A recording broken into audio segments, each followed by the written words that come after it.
ابھی یہ بات ہو رہی تھی کہ کوئی شخص آپ صلی اللہ علیہ وآلہ وسلم کو لے کر وہاں آ پہنچا۔ پادری کی نظر جو ہی آپ صلی اللہ علیہ وآلہ وسلم پر پڑی وہ چونک اٹھا۔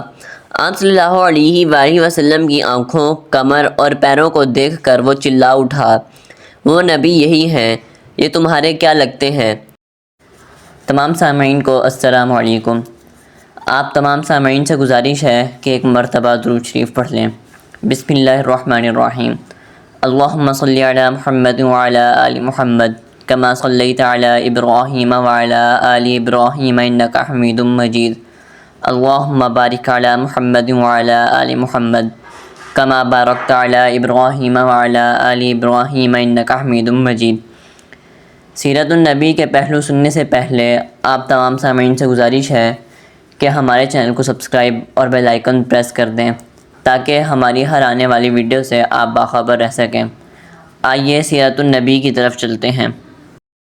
حضرت آمنہ کے انتقال کے 5 دن بعد ام ایمن آپ صلی اللہ علیہ وآلہ وسلم کو لے کر مکہ پہنچی۔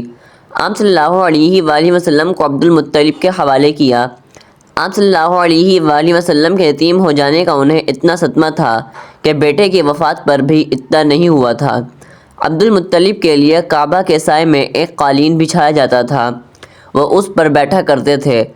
ان کا احترام اس قدر تھا کہ کوئی اور اس قالین پر بیٹھتا نہیں تھا، چنانچہ ان کے بیٹے اور قریش کے سردار اس قالین کے چاروں طرف بیٹھتے تھے، لیکن رسول اللہ صلی اللہ علیہ وآلہ وسلم وہاں تشریف لاتے تو سیدھے اس قالین پر جا بیٹھتے۔ اس وقت آپ صلی اللہ علیہ وآلہ وسلم ایک تندرست لڑکے تھے۔ آپ صلی اللہ علیہ وآلہ وسلم کی عمر 9 سال کے قریب ہو چلی تھی۔ آپ صلی اللہ علیہ وآلہ وسلم کے چچا عبد المطلب کے ادب کی وجہ سے آپ صلی اللہ علیہ وآلہ وسلم کو اس قالین سے ہٹانا چاہتے تو عبد المطلب کہتے، میرے بیٹے کو چھوڑ دو، اللہ کی قسم یہ بہت شان والا ہے۔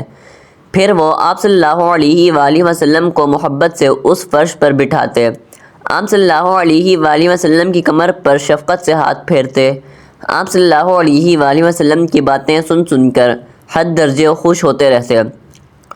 کبھی وہ دوسروں سے کہتے، میرے بیٹے کو یہیں بیٹھنے دو، اسے خود بھی احساس ہے کہ اس کی بڑی شان ہے، اور میری آرزو ہے یہ اتنا بلند مرتبہ پائے جو کسی عرب کو اس سے پہلے حاصل نہ ہوا ہو اور نہ بعد میں کسی کو حاصل ہو سکے۔ ایک بار انہوں نے یہ الفاظ کہے، میرے بیٹے کو چھوڑ دو، اس کے مزاج میں طبی طور بلند ہے، اس کی شان نرالی ہوگی۔ یہاں تک کہ عمر کے آخری حصے میں حضرت عبد المطلب کی آنکھیں جواب دے گئی تھیں، آپ نابینا ہو گئے تھے۔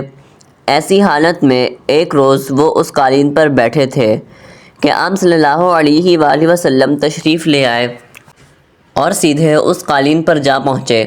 ایک شخص نے آپ صلی اللہ علیہ وآلہ وسلم کو قالین سے کھینچ لیا، اس پر آپ صلی اللہ علیہ وآلہ وسلم رونے لگے۔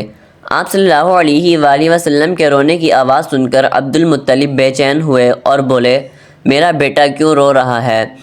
آپ کے قالین پر بیٹھنا چاہتا ہے، ہم نے اسے قالین سے اتار دیا ہے۔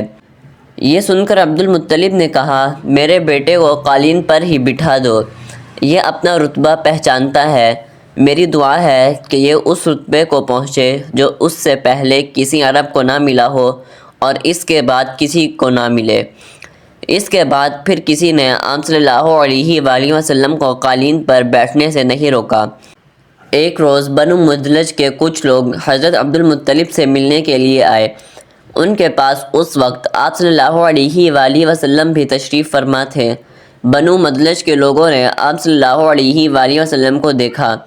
یہ لوگ قیافہ شناس تھے، آدمی کا چہرہ دیکھ کر اس کے مستقبل کے بارے میں اندازے بیان کرتے تھے۔ انہوں نے عبد المطلب سے کہا، اس بچے کی حفاظت کریں، اس لیے کہ مقام ابراہیم علیہ السلام پر جو حضرت ابراہیم علیہ السلام کے قدم کا نشان ہے، اس بچے کے پاؤں کا نشان بالکل اس نشان سے ملتا جلتا ہے۔ اس قدر مشابہت ہم نے کسی اور کے پاؤں کے نشان میں نہیں دیکھی۔ ہمارا خیال ہے یہ بچہ نرالی شان کا مالک ہوگا، اس لیے اس کی حفاظت کریں۔ مقام ابراہیم خانہ کعبہ میں وہ پتھر ہے جس پر حضرت ابراہیم علیہ السلام کی تعمیر کے وقت کھڑے ہوئے تھے۔ معجزے کے طور پر اس پتھر پر حضرت ابراہیم علیہ السلام کے پیروں کے نشانات پڑ گئے تھے۔